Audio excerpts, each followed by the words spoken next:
গতকাল তারকেশ্বরে বিশালক্ষী মায়ের পূজা অনুষ্ঠিত হল।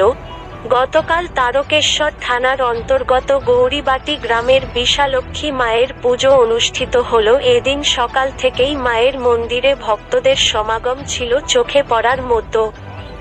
ভক্তরা মায়ের মন্দিরে গঙ্গাজল ঢালার পাশাপাশি পরিবারের মঙ্গল কামনার্থে মন্দির প্রাঙ্গণে দণ্ডি খাটতেও দেখা গেল। পুজোকে কেন্দ্র করে গ্রামে আনন্দ উৎসবের আকার ধারণ করে।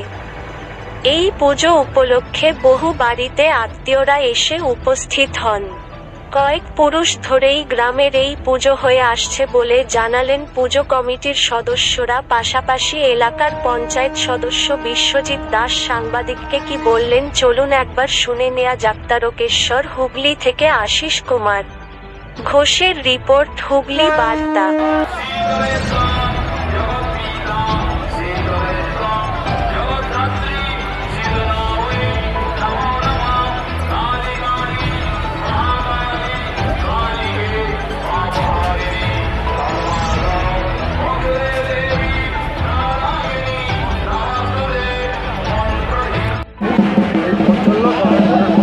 আমাদের গ্রামবাসীদের এখানে আছে 70-80 বছরের পুজো।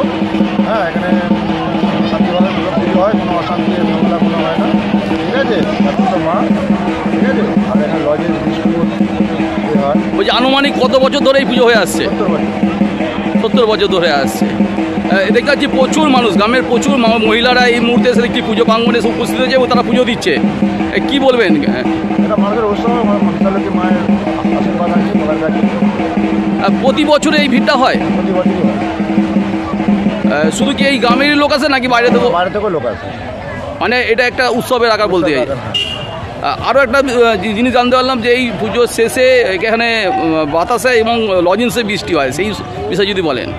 এখানে আমাদের মোটামুটি 2 কুইন্টাল বাতাসা আর 1 কুইন্টাল হচ্ছে লজেন্স থাকে। আমাদের আইসক্রিমও থাকে। আইসক্রিমও থাকে। আপনি তো এখানে এসে উপস্থিত হয়েছেন এবং এখানকার সদস্য। পুজো উপলক্ষে এলাকা বাসিন্দাদের কি বলবেন আপনি? আমি চাই খুব সবাই পুজো হোক, সবাই আনন্দ করুক, মায়ের কাছে আশীর্বাদ করি সবাই যেন ভালো থাকে। আপনার নাম? আমার বিশ্বজিৎ দাস, গৌরীবাটির মেম্বার। ধন্যবাদ।